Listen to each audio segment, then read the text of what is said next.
à Bruno et surtout au grand témoin, Marie-Christine Tesnas de Montel, présidente du groupe Polyhandicap France. Et je remercie pour sa présence. Voilà. J'espère qu'elle a apprécié la journée de l'ARP. Eh ben, je crois que vous m'avez laissé sans voix. C'est un peu embêtant pour un grand témoin, mais c'est à peu de choses près ce que je ressens. Et vraiment bravo, parce que vous avez fait un colloque formidablement intéressant. Si j'osais, je dirais que vous avez fait un colloque très musical, parce qu'il était construit un peu comme une fugue ou une variation sur un thème, où on a entendu des voix qui se répondaient, qui se reprenaient, qui se complétaient sans jamais empiéter les unes sur les autres. Et moi, je reconnais que je suis à la fois émerveillée et, je ne le cache pas, assez émue. Parce que je vous parle d'une double place, effectivement, bon, j'ai été très récemment, c'est très nouveau, élue présidente du groupe Polyhandicap France, où j'essaye comme je peux de prendre la suite de Monique Rongière, qui est là et que je salue, aidée en ça par un conseil d'administration et un bureau merveilleux. Il y a Bruno Pollet dedans, voilà, quand je vous ai tout dit. Et donc, et donc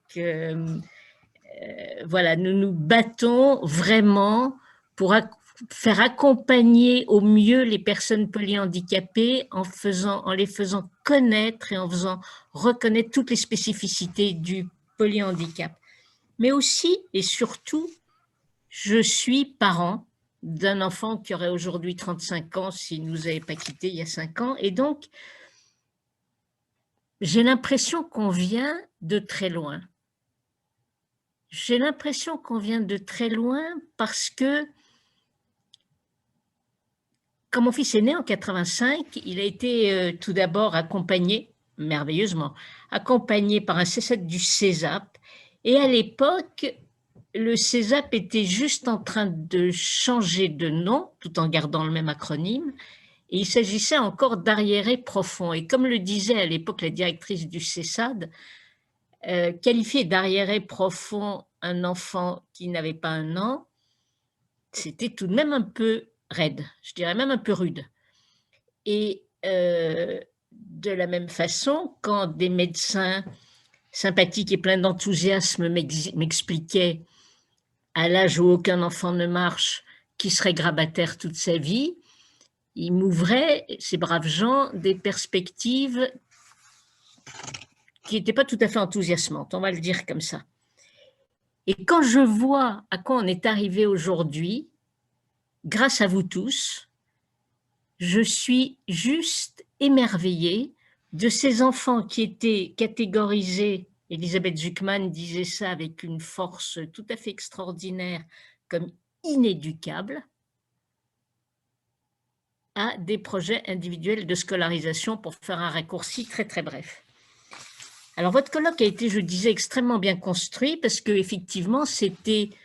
alors là, je reprends mes notes, excusez-moi, mais moi, côté chanson, c'est plutôt j'ai la mémoire qui flanche. Donc, tout ce qu'on dit, de qui parlons-nous? De qui parlons-nous? On avait les témoignages de parents, c'était évidemment les meilleurs parents, et je partage avec eux ce constat qu'on peut tous faire, que les potentialités de nos enfants ont été très largement sous-estimées dès le départ, que nous étions parfois les seuls à y croire. Moi, je les ai entendus, les commentaires. Elle est gentille, cette petite Madame Tesnas, mais elle est complètement dans le déni. Donc ça, c'était quand même un peu agaçant.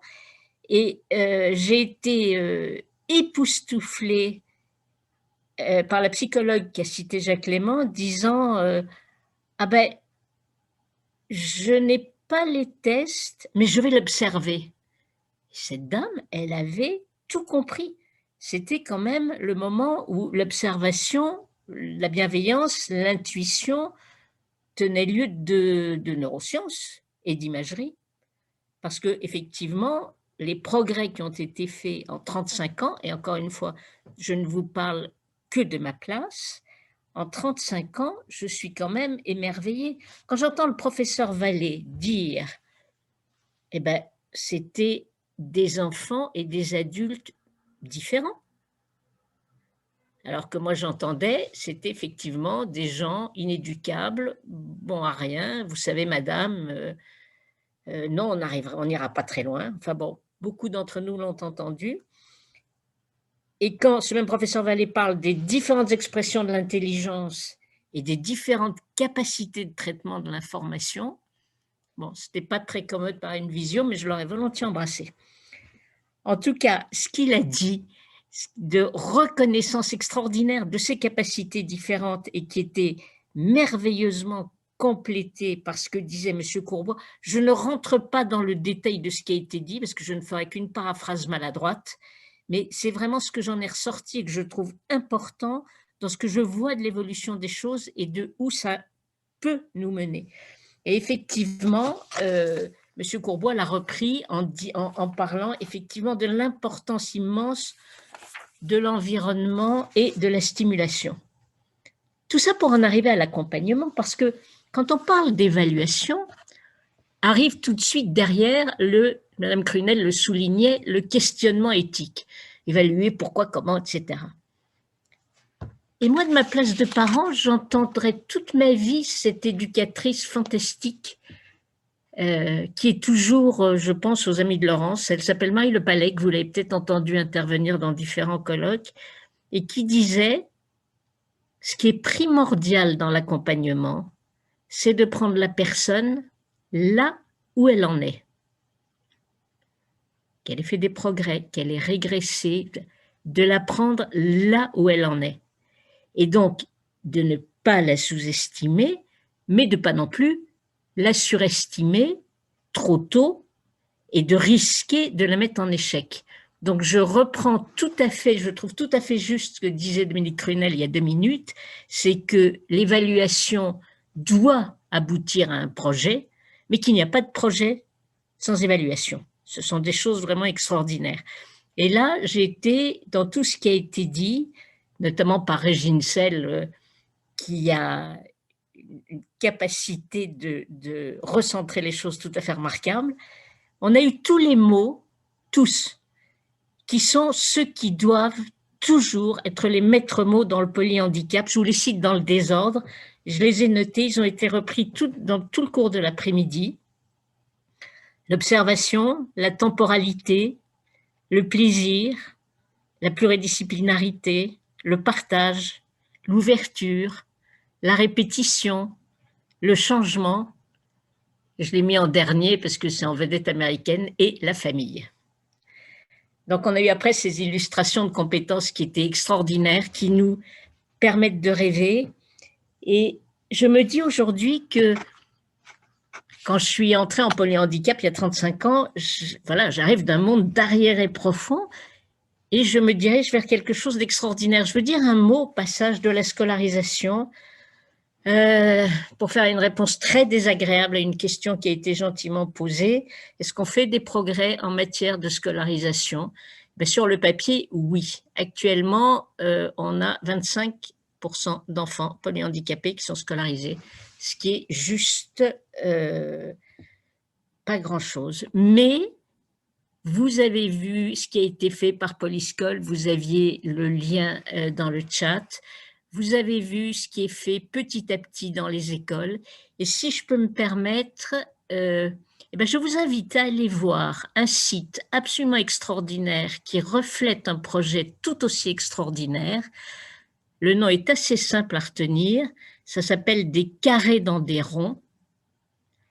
Et Laure Cobigo, qui est la personne qui a inventé ça, est présente ici, d'ailleurs, je la salue. Et c'est quelque chose de tout à fait extraordinaire parce que c'est pour la première fois un centre de ressources dédié à la scolarisation des enfants polyhandicapés. Donc, vous voyez, ça vient de partout, mais pour l'instant, mais que c'est long, mon Dieu, mais que c'est long.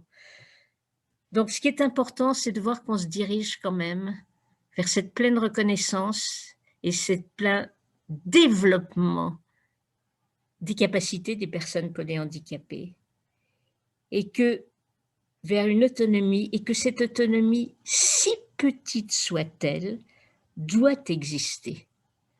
Je voudrais saluer aussi l'initiative que qui a pris le CESAP pour 2020, parmi les quantités d'initiatives, mais en 2021, le CESAP et tous ses établissements ont décidé de se pencher et de faire un effort particulier en faveur de l'apprentissage des adultes, c'est-à-dire ceux pour qui on a souvent abandonné ça, c'est l'apprentissage des adultes tout au long de sa vie.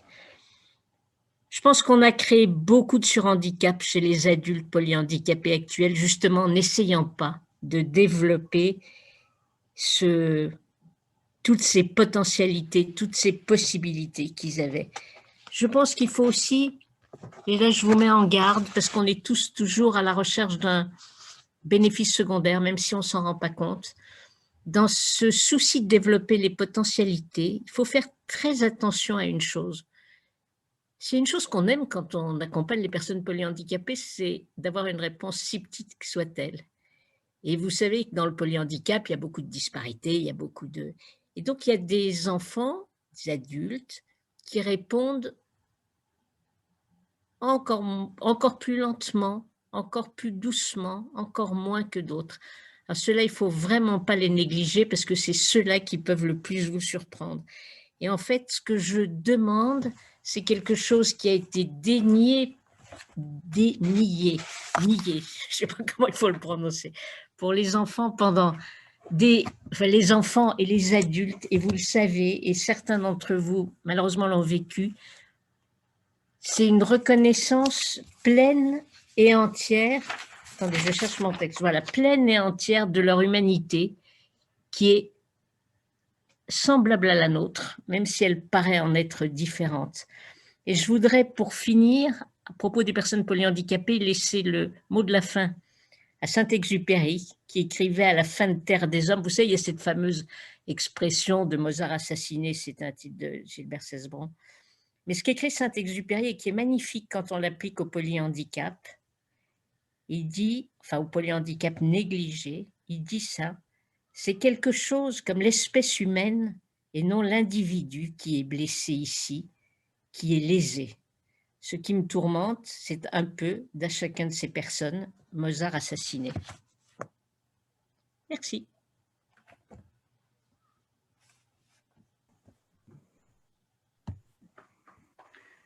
Chers amis, Bien, grand merci. vous avez compris pourquoi j'étais très heureux que Marie-Christine vienne conclure cette journée, non seulement sur le fond, mais aussi parce que du coup, derrière Marie-Christine, il n'y a plus rien à dire. Je vais simplement, moi, ajouter un mot. J'avais prévu une petite conclusion, mais c'est plus la peine, Marie-Christine a tout dit. Le mot que je vais ajouter, ça va peut-être vous sembler un peu lyrique, mais je pense que c'est la grande fécondité des personnes polyhandicapées, c'est le mot amour.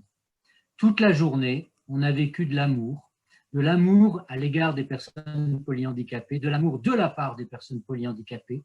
Toute la journée, on a senti l'attention réciproque. Toute la journée, on a senti leur extrême attente et leur extrême volonté d'entrer en contact, de communiquer pourvu qu'on ait le temps qui leur est nécessaire et que nous, on leur donne.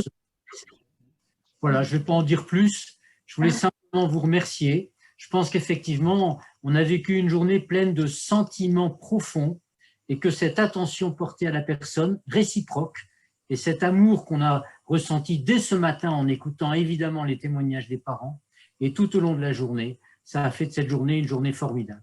Je remercie tout le monde et je vous souhaite une bonne soirée. Merci. Merci beaucoup Bruno et puis bonne soirée à tous et puis on va pouvoir regarder avec plaisir donc l'enregistrement qui a été fait.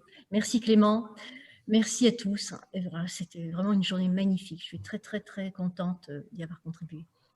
C'était un vrai plaisir et je viens bientôt, je retourne bientôt dans le Nord, dans cette magnifique région qui m'a vu naître. Et, Ah ben voilà, tout s'explique. ah oui, non, mais c'était vraiment un plaisir de retrouver des gens du Nord. Mais oui. Et vous imaginez pas, rien que les, comment dire, la prononciation des mots, c'est vraiment, ça fait vraiment chaud au cœur. Ah oui, un biloute. Ok, Je confirme. Bien, ben, confirme. merci à tous. Et puis, on vous tient au courant, donc tous les participants, on a leurs coordonnées, on vous tiendra au courant dans les jours qui viennent sur l'accès aux documents, sur le film, sur les suites à donner à tout ce qu'on a fait aujourd'hui. Allez, Allez. bonne soirée à tout le monde. Une petite image et une petite musique. Clément, une petite musique pour finir la journée. Ah oui. Oui, Alors, attendez juste quelques secondes. étonnez-moi, Benoît, Françoise Hardy. Le titre a été choisi par Bruno Paulet. Voilà. C'est lui qui a eu la bonne idée. Voilà. Non, mais c'est un travail collectif, Voilà. cette journée qui a été construite et vécue par tous ici. Voilà.